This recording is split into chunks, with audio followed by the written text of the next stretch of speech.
नमस्कार बच्चों, बीसी वाले के इस ट्यूटोरियल में आपका स्वागत है, अभिनंदन है। और आज हम लोग निर्देशांक ज्यामिति का ये 7.1 है, इसका तीसरा प्रश्न की ओर जा रहे हैं। और पिछले 2 नंबर का प्रश्न तक हम लोग पिछले क्लास में कर चुके हैं और इसका इंट्रोडक्शन भी कर चुके हैं। यहाँ पे बोल क्या रहा है, संरेखी बताने के लिए। संरेखी के फैक्टर पता था मुझे, हमने संरेखी समदूरस्थ दोनों के बारे में बताया है। आज थोड़ा कॉन्फिडेंस कम है, थोड़ा सा लग रहा है एनर्जी लो है, ठीक है ना, तो फिर भी बताते हैं, ठीक है। तो क्या है कि देखिए सॉल्यूशन में अगर हम जाएंगे तो क्या बोल रहा है, निर्देशांक का 1 और 5, 2 और 3 और -2 और 11 का कोई संरेखी है या नहीं है, उसको दिखाना है। अब देखिए पहला को हम लोग मान लेंगे P, पहला बिंदु क्या मान ले, P मान ले। और दूसरा बिंदु को हम क्या मान लें, Q मान लें।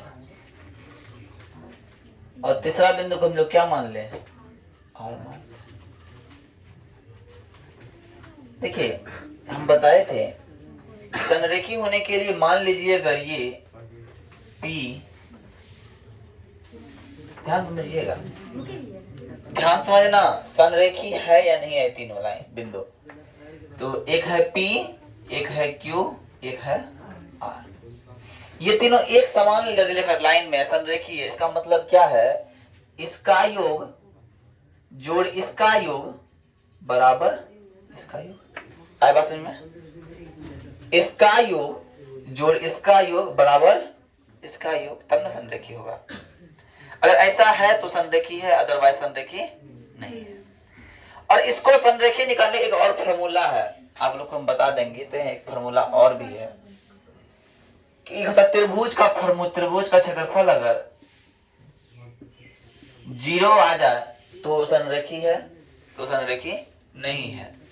तो सब त्रिभुज क्षेत्रफल कैसे निकालेंगे, त्रिभुज क्षेत्रफल कैसे निकालेंगे, फार्मूला क्या होगा, है ना। तो उस पर हम बात करते हैं, थोड़ा सा देख लीजिए। मान लीजिए त्रिभुज का, ये त्रिभुज है, त्रिभुज है, त्रिभुज का एक भुजा, एक बिंदु P है, एक बिंदु Q है, एक बिंदु R है। P है x1 y1, Q है x2 y2 और R है x3 एंड, अरे है कि नहीं से बोलो। अगर ऐसा है तो त्रिभुज क्षेत्रफल का फॉर्मूला होता है, त्रिभुज का क्षेत्रफल का फॉर्मूला होता है 1/2, 1/2, 1/2। और करना क्या है, x1 डब्बा जोड़ y1 to x2 डब्बा और जोड़ नीचे जाकर दो x3। और याद रखना है बच्चे 23, 31, 12, क्या रखना है, क्या रखना है, 23, 31, 12। देखिएगा 23 में पहले क्या होता है, 2 घटा 3, 23 हो गया। 31, 31 हो गया, 12। ये है त्रिभुज फॉर्मूला। अगर ये त्रिभुज फॉर्मूला मेरा 0 आ जाए तो ये भी संरेखी होगा। तो लेकिन ये चीज को बाद में पढ़ना है, लेकिन अभी जो जानते हैं हम लोग क्या जानते हैं, इन दोनों का योग इनके बराबर होना चाहिए। तो पहला ट्रिक हम जो बनाएंगे पहले बार, इसको मान लीजिए हम एक बिंदु मानते हैं P, एक को मानते हैं Q, और एक को मानते हैं Q, एक को मानते हैं R। तो हम क्या करते हैं, पहले PQ के लिए, PQ की दूरी के लिए, की दूरी के लिए, दूरी के लिए PQ की दूरी के लिए अगर हम कहें बात, तो PQ की दूरी के लिए जो पहला बिंदु होगा वो होगा x1 1, और दूसरा बिंदु क्या होगा xy1 और वो हो जाएगा 5। और Q के लिए क्या होगा x2, वो हो जाएगा 2 और y2 हो जाएगा 3। Any problem. और आप लोगों को पता है कि दूरी फार्मूला क्या होता है, दूरी फार्मूला होता है, दूरी सूत्र अगर हम बात किया जाए, दूरी सूत्र की बात की जाए, दूरी सूत्र की बात की जाए, वो होता है x1 घटा x2 या फिर x2 घटा x1 कर दीजिए का होल स्क्वायर प्लस y2 घटा y1 का होल स्क्वायर का, ये मुझे पता है ना। तो हम लोग क्या कर रहे हैं, x2 घटा 1 का होल स्क्वायर प्लस 3 घटा 5 का होल स्क्वायर। अब 1 का स्क्वायर और कीजिए 3 में -2 का स्क्वायर कितना हो जाएगा, 1 का स्क्वायर 1, 2 का स्क्वायर 4, तो क्या हो गया रूट। जब बोलो भैया हुआ कि नहीं, अरे रूट 5 हुआ कि नहीं। अब जब रूट 5 हो गया, अब जब रूट 5 हो गया तो हम अब किसका ये पी क्यू निकल गया। अब क्या निकालेंगे, क्यू आर निकालेंगे। अरे निकालेंगे कि नहीं, तो लिखेंगे क्यू आर के लिए, क्यू आर के लिए सर, क्यू आर के लिए आनते हैं सर, क्यू आर के लिए क्या हो जाएगा, क्यू आर के लिए हो जाएगा x1 बराबर 2, y2 y1 बराबर 3 और x2 बराबर -2 और y2 बराबर -11। और जानते हैं सर, जब इतना हमको पता है तो दूरी सूत्र का फॉर्मूला हमको याद है।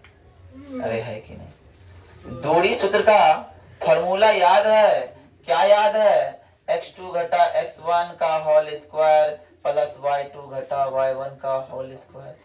अरे बोलो भैया यस या नो। अब ऐसे करते हैं तो क्या आता है, क्या आता है, -2 घटा -2 का होल स्क्वायर और प्लस में आता है -11 घटा -3 का होल स्क्वायर। अरे आता है कि नहीं। अब मैं माइनस माइनस प्लस 4 का होल स्क्वायर हो गया और -11 3 -14 का होल स्क्वायर। 4 का स्क्वायर 16 और 14 का स्क्वायर 196। अरे होता है। अब दोनों जब जोड़ दो 6 6 12 हो जाएगा, 9 1 10 11 हो जाएगा, 212 हो जाता है। बोलो यहाँ तक आया। हमने क्या निकाला, एक दूरी इससे निकाला, एक दूरी इससे निकाला, लेकिन अब एक दूरी इसको इससे निकालना होगा, है क्या ना। तो निकालने के लिए हम क्या करना होगा, क्यों, अब क्या करना होगा जानते हैं, अब करना होगा पी आर की दूरी के लिए, पी आर की दूरी के लिए, पी आर की दूरी के लिए, पी का क्या हो गया, पी आर की दूरी के लिए जब पी आर की हम दूरी को देखेंगे, जानते हैं सर x1 क्या हो जाएगा, मेरा x1 हो जाएगा, y1 हो जाएगा 5 और x2 हो जाएगा सर -2 और y2 हो जाएगा -11। और जानते हैं सर जब ऐसा हो जाता है ना, इस स्थिति में हम लोग क्या करेंगे, दूरी सूत्र फिर फॉर्मूला लगाएंगे, फिर दूरी सूत्र का फॉर्मूला लगाएंगे। क्या, x2 घटा x1 का होल स्क्वायर प्लस y2 घटा y1 का होल स्क्वायर। अरे बोलो लगाएंगे या नहीं, -2 घटा -1 का होल स्क्वायर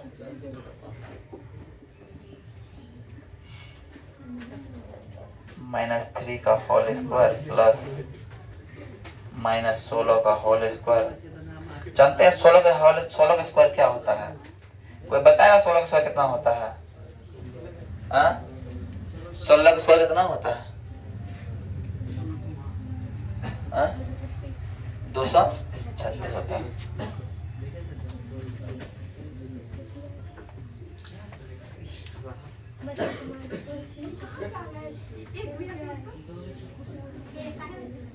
छत्तीस नहीं होता होगा, 56 होता होगा ना।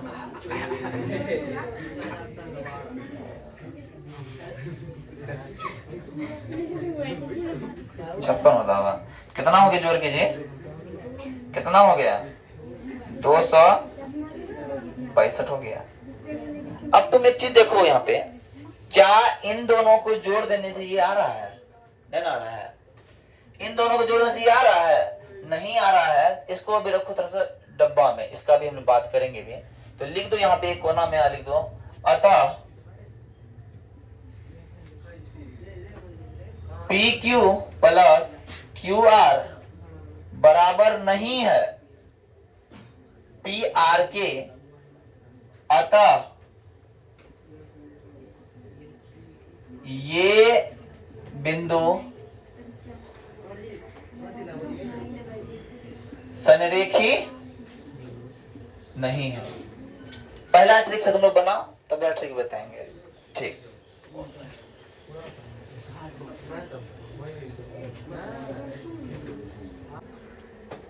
देखिए इसी सवाल को इससे भी शॉर्ट ट्रिक में हम बनाने सीख सकते हैं, समझे। इसी सवाल को बनाने के लिए शॉर्ट ट्रिक है कि बस हमको याद रखना होगा एक चीज, क्या त्रिभुज का क्षेत्रफल, क्या याद रखना होगा, त्रिभुज का क्षेत्रफल।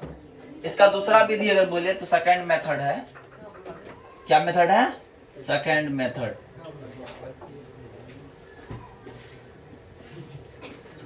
आपको जो विधि अच्छा लगे उसको आप फॉलो कर सकते हैं।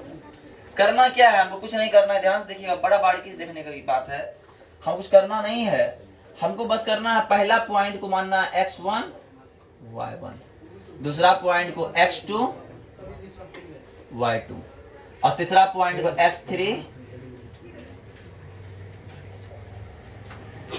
अब इन तीन पॉइंट को हमको जान लेना है, अब उस पर निकालना है त्रिभुज क्षेत्रफल। निर्देशांक में त्रिभुज का क्षेत्रफल का फॉर्मूला होता है, क्षेत्रफल बराबर होता है 1/2। अब x1 लीजिए प्लस x2 लीजिए प्लस x3 लीजिए। इस तरह आप लोग कर सकते हैं, डिब्बा बना सकते हैं। अरे कर सकते हैं कि नहीं? अब करना क्या है, याद रखना है क्या, 23 31 12 2 -3, 23 31 और 12। आई बात समझ में? और संरेखी होने के लिए त्रिभुज का क्षेत्रफल का 0 होना जरूरी है। अगर त्रिभुज क्षेत्रफल 0 नहीं हो रहा है, इसका मतलब संरेखी नहीं है। काहे कि संरेखी मतलब एक रेखा, क्या एक रेखा कोई क्षेत्रफल निकलेगा? नहीं निकलेगा, 0 होगा ना। इसी कारण से बोल रहा है त्रिभुज क्षेत्रफल क्या होगा इस स्थिति में, 0 होगा।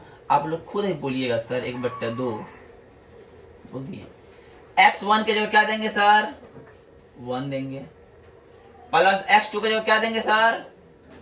2 देंगे, प्लस x3 की जगह क्या देंगे सर? -2 देंगे। बोलो यस या नो। अब 23 31 12 तो y3 घटा y2, नहीं y2 घटा y3, 3 घटा -11। अब y3 घटा y1 -11 घटा 5, 12 की बात कर रहे हैं तो y1 घटा, बोलिए यस या नो सर? 1/2 1 गुना कितना हो जाएगा, माइनस माइनस प्लस 11 3 14, 2 गुना -16, -2 गुना माइनस होगा, घटेगा 2, कितना होगा? 2 बचेगा। अरे बचेगा कि नहीं? अब आते हैं 1/2 14 घटा 32 घटा 4। अरे बोलो सर ये होगा कि नहीं? अरे होगा। अब देखिए 1/2 ठीक जा रहा है, सब कुछ ठीक जा रहा है। -2 तो -4, ठीक है, -18 और -32 बराबर 1/2 बराबर -14 हो जाएगा। क्या हो गया? -7 मात्रक। जब -7 मात्रक निकला, 0 निकला? नहीं निकला। अगर 0 निकलता तो हम बोलते क्या है, ये संरेखी है। तो यहाँ त्रिभुज का क्षेत्रफल बराबर -7 है, अतः यह 3 बिंदु संरेखी नहीं है। सवाल एक था, दो तरीका बताएं, क्या उसमें 3 गो दूरी सूत्र निकालने के बाद सॉल्व करना आसान है या ये निकालना आसान है? आसान तो यही है ना। तो आप लोग दोनों उतार लीजिए, आपको जो बेहतर लगेगा वो आप सॉल्व कीजिएगा बाद में। देखिए अब क्या हुआ, तो मिस्टेक हो गया। -14 और -36 हो जाएगा ना, तो घटाएं कितना हो जाएगा? अच्छा -37 घटाएं कितना होगा? 14 दूना 28, 14 और 6 20, -20 हो जाएगा, 22 हो जाएगा, है ना? कितना हो जाएगा? -11। फिर भी -11 आया ना, फिर भी क्या है ये संरेखी। बस यही है, प्रिंटिंग मिस्टेक हो गया था।